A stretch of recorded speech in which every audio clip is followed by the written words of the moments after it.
Assalamu alaikum wa rahmatullahi ta'ala wa barakatuh. Je voudrais par cette vidéo m'adresser à mes concitoyens sénégalais et à l'administration de l'Institut européen des affaires, IEA. Je voudrais aussi interpeller l'État sénégalais devant la gravité de l'heure. Une note de service a été publiée par cet institut. Dans la note, il a été stipulé qu'il est formellement interdit de prier dans l'enceinte de l'école. Lorsque j'ai lu cet article sur WhatsApp, je fus, comme la plupart des Sénégalais, sidéré, écœuré.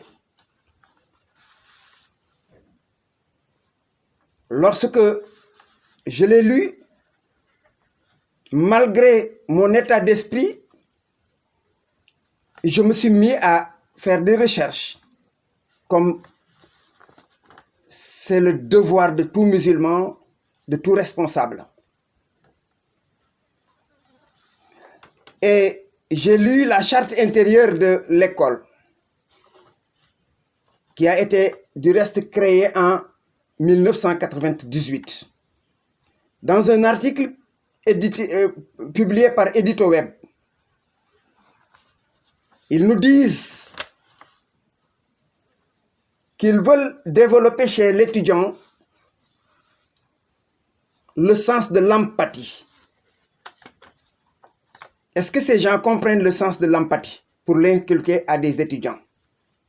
L'empathie, c'est la capacité de comprendre, de ressentir les sentiments ou de se mettre à la place d'une autre personne.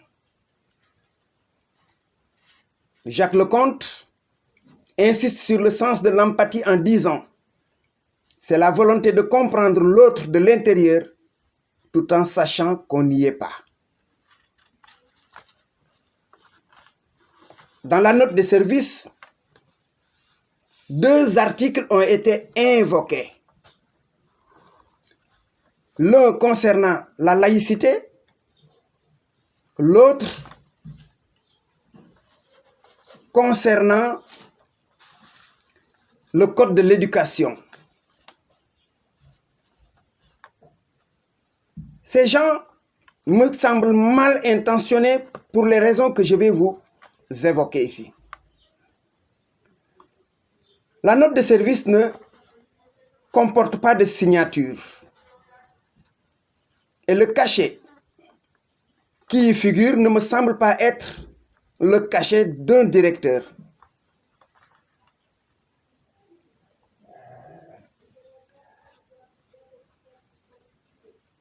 Je me suis mis à chercher ces articles sur Internet. Et ces articles figurent dans une loi française. Section 1, principe de l'éducation. Il ne s'agit pas en réalité de l'article 3, mais de l'article 2. Donc, dans leur empressement, ils ont même mélangé les pédales. L'article L101-1 du Code de l'éducation. Il reconnaît que tous les enfants partagent la capacité d'apprendre et de progresser. Il veille à l'inclusion scolaire de tous les enfants sans aucune distinction. Il veille également à la mixité sociale des publics scolarisés au sein des établissements d'enseignement pour garantir la réussite de tous. L'école se construit avec la participation des parents, quelle que soit leur origine sociale. Elle s'enrichit et se réconforte par le dialogue et la coopération entre tous les acteurs de la communauté éducative. Le service public de l'éducation fait acquérir à tous les élèves le respect de l'égale dignité des êtres humains de la liberté de conscience et de la laïcité. Voici le fameux article, excusez-moi, dont vous parlez, qui n'est pas l'article 3, mais l'article 2. L'article 3 parle du drapeau, des couleurs, ainsi de suite. Alors, dans ces propos que je viens de lire, où se trouve votre droit d'interdire la prière au sein de l'établissement? Où se trouve votre droit? Vous parlez de dialogue. Est-ce que vous n'imposez pas une dictature sans limite? Vous êtes en train d'outrepasser vos prérogatives, vos droits. Et vous faites dans la provocation. Parce qu'on ne peut pas se réveiller dans un pays musulman à 90-95% et parler de prière de cette façon.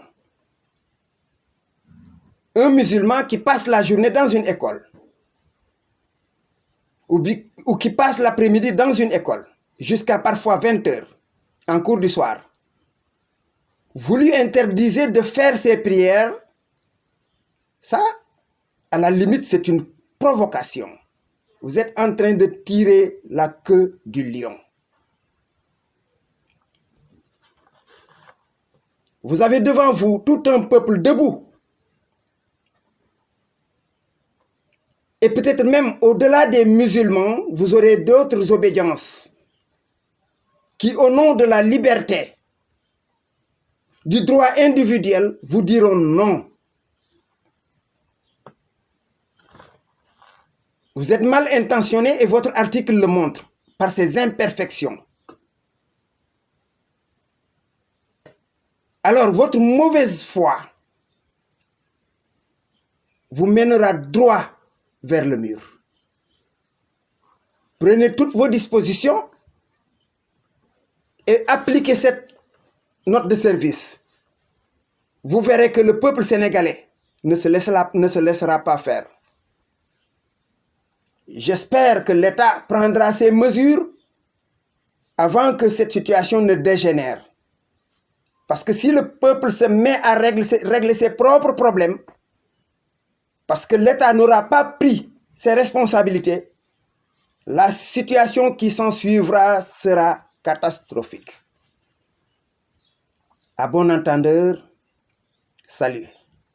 Assalamu alaikum wa rahmatullahi ta'ala wa barakatuh.